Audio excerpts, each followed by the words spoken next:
These pills ought to clear up the problem. Let me know if the pain persists, okay? And you're looking chipper today. I told you that cold would be gone before you know it. Father, isn't it time you took a break?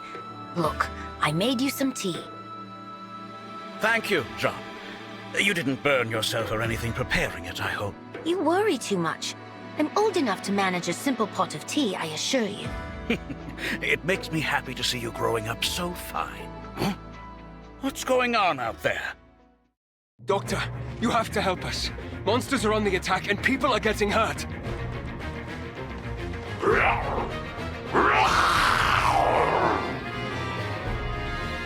What the devil are those beasts? This will get ugly. John, go and hide. I'll take care of bringing people to the clinic. This way, everyone! If you're unhurt, then assist someone who is injured. Must pull together! I know Father told me to hide, but how can I? I have to do my part too.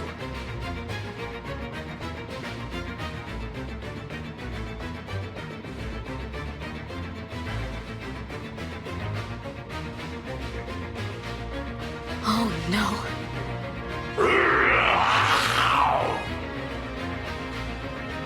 Get moving! There's shelter at the clinic! Keep your wits about you, everyone! I'll patch you up once the crisis has passed. We can't stand idle with the corrupted on the loose. Let's save those villagers! Are you all right? Get to safety and leave the corrupted to us! You don't have to tell me twice, but there's still a few left who didn't make it out in time. We'll do everything in our power to save as many of them as we can.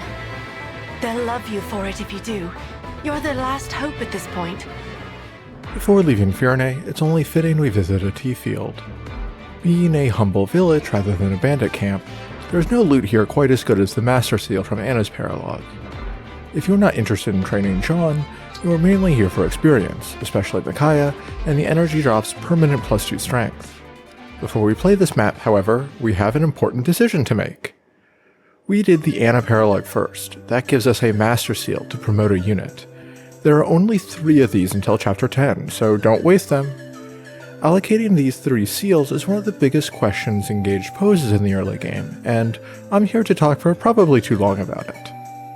A Master Seal lets us take a unit at level 10 or above in a base class, Sara, Yunaka, and Vander, and promote them to one of a set of classes from their class line.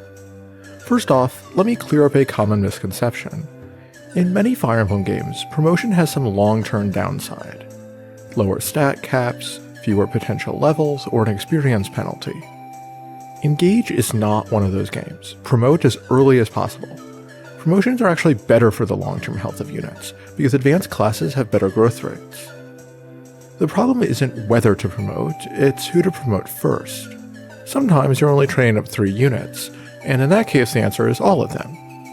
Other times, like this run, many units are fighting over the seals, and we have to pick the winner.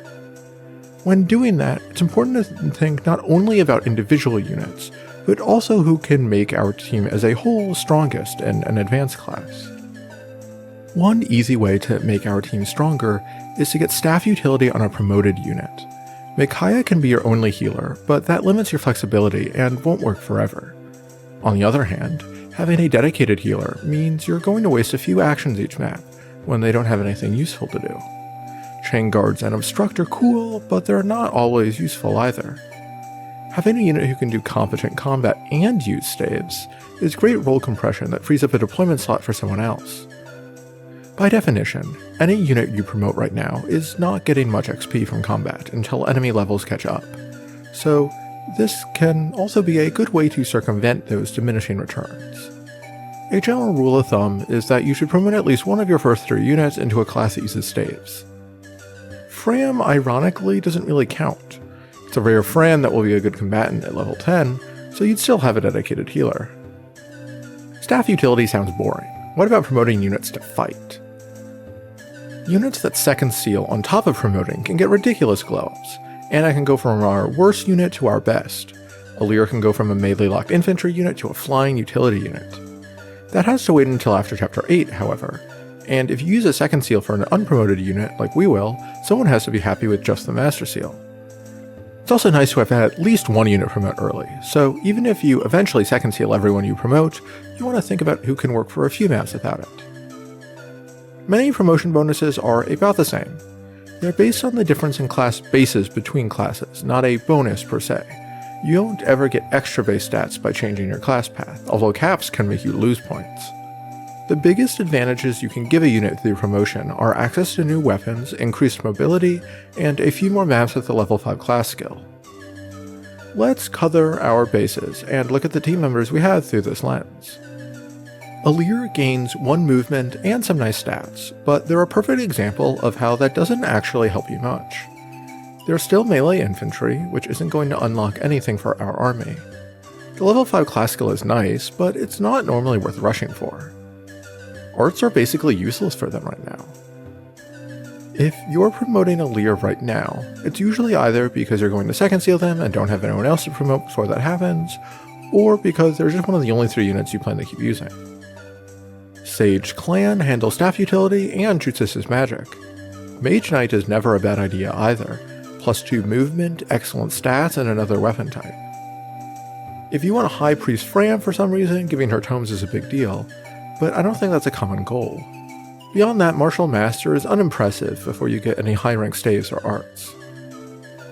Alfred's promotion benefits him plenty, without necessarily adding a ton new to the team.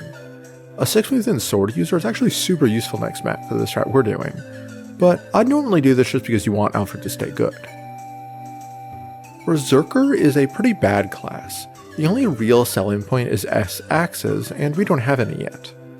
Warrior is one of the best classes in the game, fantastic stats and weapons, a solid skill, and useful utility. Bows function a little like staves. You really want some archery on your team, but not every turn, so a dedicated archer can struggle to pull their weight. Warriors don't have that problem, and if you're putting Murn the Boucher on than I have, he'll love this promotion. Sniper doesn't really make sense. We have no S-rank bows, and as I just said, being a dedicated archer is pretty limiting. Bow Knight doesn't have those issues, and for a Freya player phase unit, high movement and range control is essential. Etia doesn't have the bulk to be tanking with a hand axe, but she'll hit like a truck with powerful melee weapons, and can break foes to avoid being counterattacked by any she doesn't kill. If you've gotten Etia to level 10, which isn't easy, it's probably because you've been waiting to get her out of being typecast as a chip damage archer. Bow Knight's the solution, at least until a warrior reclass. Saileen's promotion is a bit like Alfred's, she really wants the stats, but she also gains staves, so it helps your whole team. If you are in the enviable position of not really needing the 3rd Master Seal, this is an excellent way to spend it for short-term gains. Louis promoting to General, like the other promotions without a new mount or weapon type, feels pretty lackluster unless you've been using him to dominate the early game and want to keep that going as long as possible. Great Knight makes him far more versatile, and he can transition into a strong player phase unit even as enemy mages and stat inflation make it harder for him to face tank. +2 movement, +4 speed, and a new weapon type is a pretty fantastic combo. Chloe into Griffin is probably the single best way to strengthen your team. She can fly, so her mobility is almost totally limited by her own stats and not squares. Promoting gives her far more flexibility, either staff access in Griffin or weapon triangle control in Wyvern. She can snowball into being absolutely dominant if you give her resources like this one. Even if you're not trying to make her a juggernaut, giving her staff access means she can contribute without stealing anyone else's thunder. It's possible that the right answer is promoting no one right now. All the recruits in future chapters will come in at level 10 or higher, and many of them make good promotion candidates. We'll get 2 frontline units who desperately want to escape being locked to one range, another potential Mage Knight, the 2 most fun promoted class skills in the game, and my personal favorite character, all in the next 2 maps. After that, once we get second seals, Anna and Jean desperately want promotions. Don't use up all 3 Master Seals and then get stuck with level 10 Axe Fighter Anna. As the last map indicated, our lucky winner of the Master Seal sweepstakes is Saleen.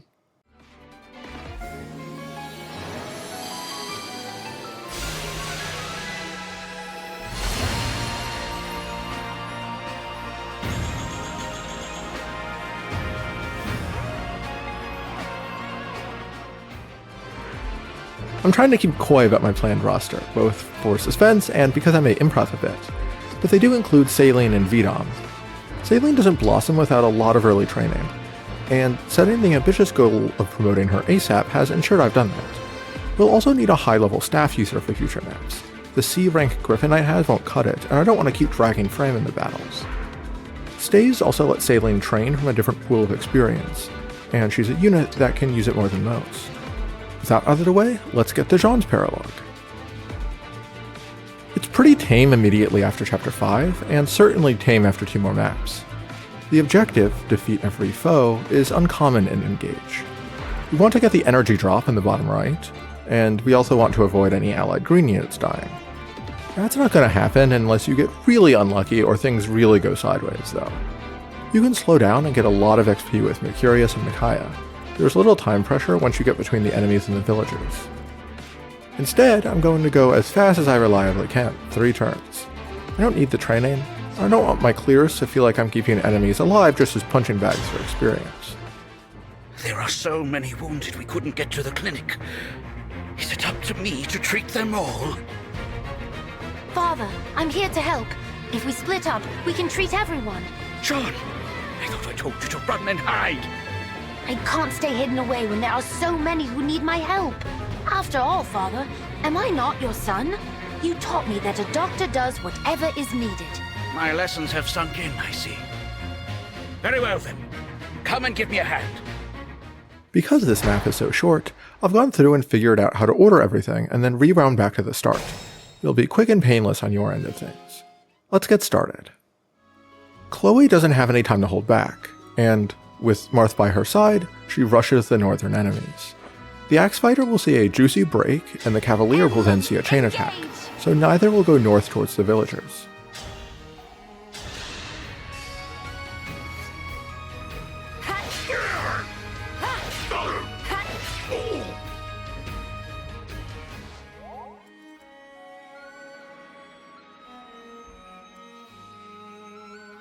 Vander gets injured, which he's a champ at.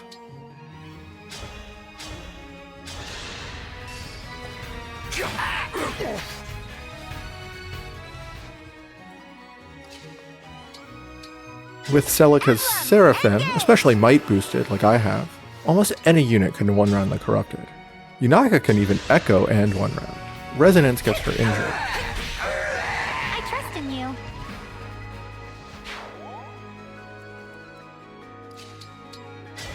Emblem Engage! Saline needs to eliminate the archer threatening Chloe, and by doubling and one-rounding, she does so while getting injured. I had to reset Anna's double S-grade meal. It gave her too much magic to let this archer attack her, and that messed up Anna's own XP. She canters down to set up a mend.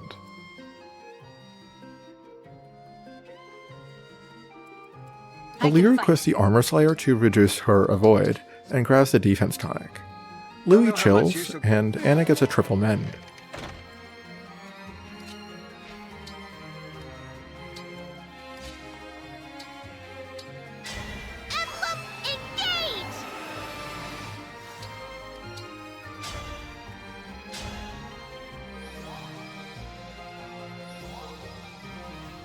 She levels and gets HP, which will nicely set up an extra heal next turn.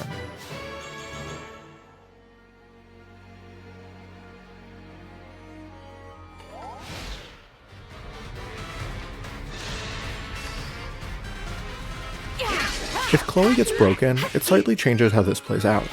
But with such a short map, you can even just roll for this if you want to follow along exactly.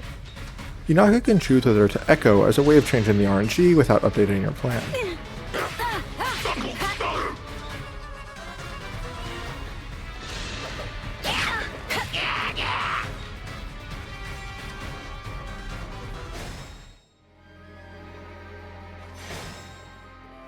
Alir would miss the fighter in the thicket, so with the benefit of time travel hindsight, I override first.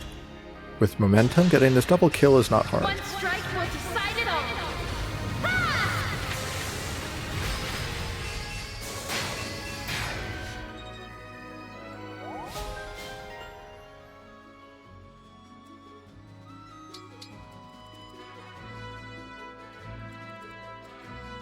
Alir can now take out the fighter, and with Cantor she can get next to Chloe. want to stop you.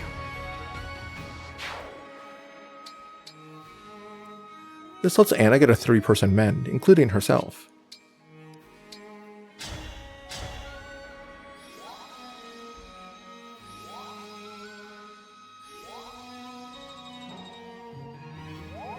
Louis duels the axe fighter in Halir's place.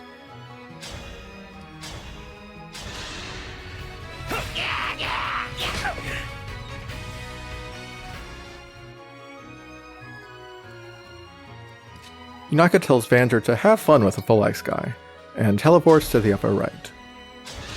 She'll be taking out that area of the map. On the thicket, with the covert bonus, she's quite hard to hit. Durability is the only concern, because of how awesome effective Seraphim is. Chloe takes out the sword cav while getting in range of the other cav, who doesn't move and would otherwise thwart our need for speed. I live to fight again. Vander beats the poleaxe fighter upwards, healing if needed.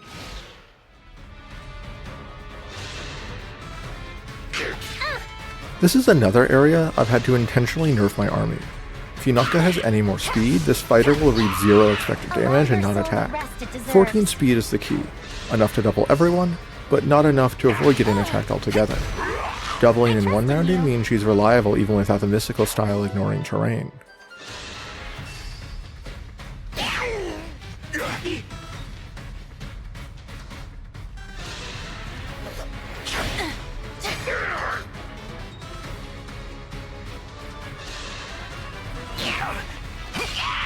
Is that sufficient?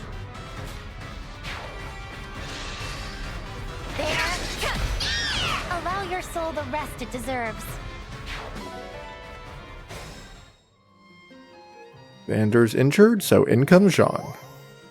Vander needs to get out of the way. He takes a pot shot for no reason. You can technically try to get Chloe injured here by having her attack with the rapier directly, which would require Vander not attack here, but I'll take the bond rank and cool animation.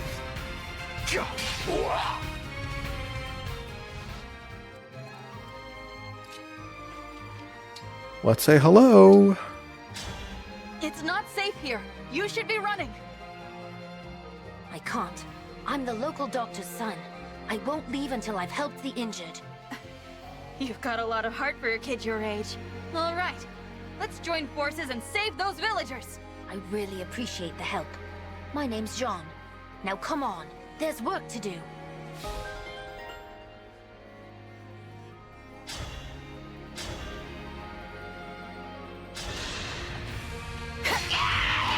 This time, victory was mine.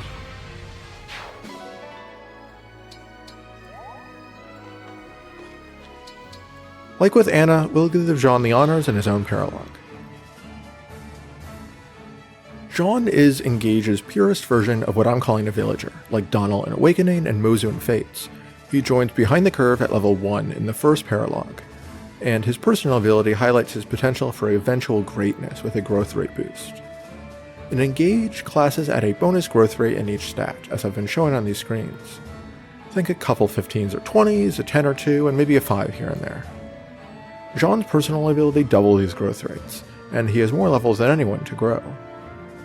In exchange, his personal growths aren't exceptional, but expertise more than makes up for it. I said Divinely Inspiring was the best personal skill in the game, and I stand by that. You could easily argue expertise is better. The catch, of course, is that base level. He joins at the same level Alir had in Chapter 1. Alir had a couple chapters set up to train them, but Jean isn't the protagonist. He does have one thing Alir didn't, Micaiah. If you give Micaiah to Jean the next 3 or 4 maps, it's totally possible to get him the promotion without slowing down your army. It's perhaps more honest to train him up through combat with Tiki from the DLC or Marth, and everyone loves a good zero to hero story that doesn't rely on spamming a broken emblem, but in terms of making the game easier, you should train Jean with Micaiah or none at all. Even with Micaiah, that's a lot of investment. Given Jean needs a whole 4 additional levels, he needs a sales pitch even more enthusiastic than the one I gave Anna. I'm not sure I'm totally up to that task. Anna's significantly better than Jean in my book, but I've never trained Jean and regretted it. It's tricky to hype him up, though. You see, with most units you focus on the superlatives. What's their best build? Anna has the best magical offense in the game, so I regale you with what that means for your army. I could do the same with Jean, I suppose. His best build is also Mage Knight, but he's maybe a hair behind Anna's offense with a big defense lead. That's fantastic. It even gives him a cool niche trying to tank with Ike or Roy in a way that Anna usually can't.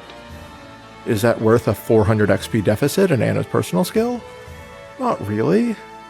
That 400 XP limits your team building a lot, especially with that DLC, as you frantically rush to get Jean promoted before you can't spare the time any longer.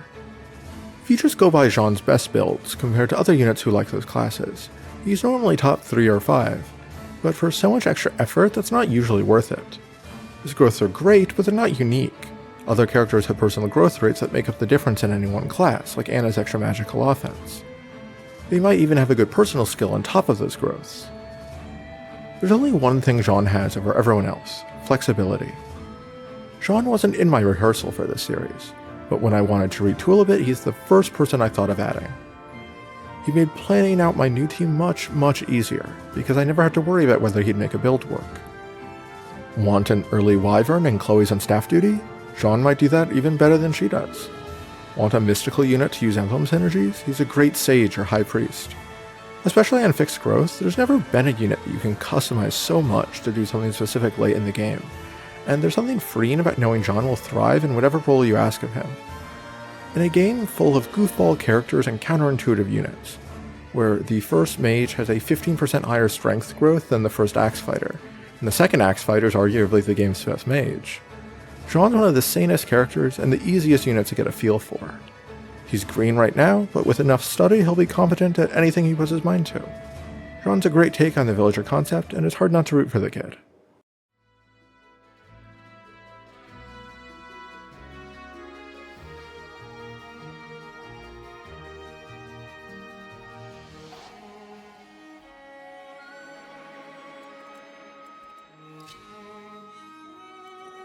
Chloe Lodestar rushes, as I mentioned earlier.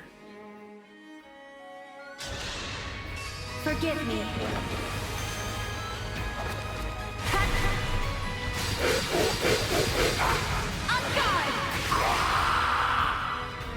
I won't let you do what you want.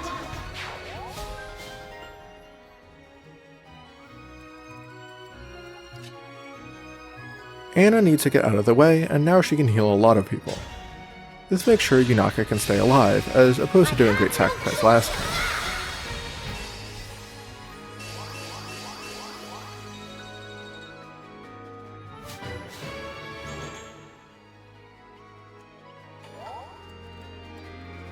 Louis can now finish off the Surge guy. I wish all the enemies here had Surge, because it makes setting up Micaiah so much more reliable. You were beautiful while you lasted. Sailing grabs the village while equipping Fire. This is something she can do that Alfred struggles to. Because this section of the map has multiple 2-range enemies, not many units can one-round them, and if you can't one-round an enemy phase, it's hard to get here in 3 turns. There's not much I can do with it, at any rate. Better it should go to a soldier like yourself. It's hilarious Jean's parents are Anja and Sean. Let's hear it. The localization team wanted to go home early, I guess. This XP will get erased when Jean second seals, but if you're training him up in Martial Monk, you'll want to get started right away. This guy tried to run away, but Yunaka takes care of him. She also positions so the boss can't attack her from the thicket. I trust in you. She hits level 10. This could be someone you wanted to promote.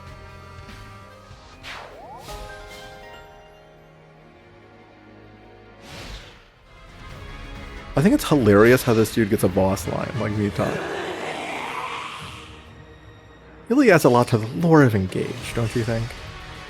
Also, Holy Stance did an entire point of damage. I think it might be better than Augment.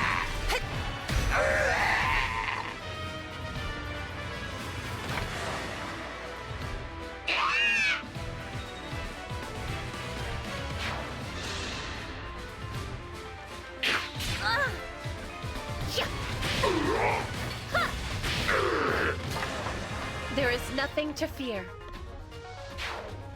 Unbelievable! All the monsters are gone. We're saved! And it's thanks to the lot of you. I'm glad no one got hurt. I was a little worried there.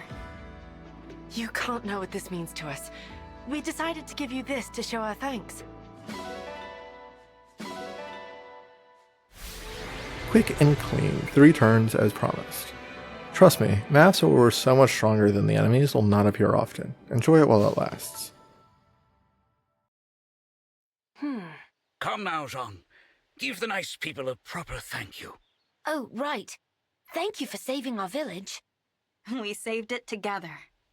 You did well today, Jean. Oh, I introduced myself to you, but I never asked your name, did I? Well, there was a lot going on. I'm the Divine Dragon. The Divine Dragon? From the land of Lethos? Oh, please forgive my rudeness. Don't mention it. Like I said, there was a lot going on at the time. What brings such a splendid personage to our humble village? I've been on a journey to defeat the Fell Dragon and bring peace to the world. The whole world? Wow. If it's all right with you, Divine One, can I come along and help? Jean, what's gotten into you? My dream has always been to become a doctor so I can save people, and that hasn't changed. But with monsters running rampant, I might die before I can do that. Look what just happened. At the Divine Dragon's side, I think I can learn to fight and to heal people at the same time. Well, that's all very well for you. But what about the Divine Dragon? You'd just be a burden. Oh, I wouldn't say that. Not if what he did during that battle is anything to go by. If Sean wants to come, I don't mind. Though I understand why you'd be worried. Well, if he has your permission, then I can only ask that you take good care of my boy. What? You're actually allowing him to go? Father, I told you, you don't need to worry about me. It's not like I'm never coming home. In fact, when I do return, I'll be a first-rate doctor. You'll see. How quickly they grow up. Of course, Sean. Be a good boy, a hard worker, and an attentive student. And come home safe. I will. Thank you, both of you. I can't wait to start working alongside the Divine Dragon. The feeling is mutual, Jean. I have a hunch that I'll be leaning on you a lot in the days to come.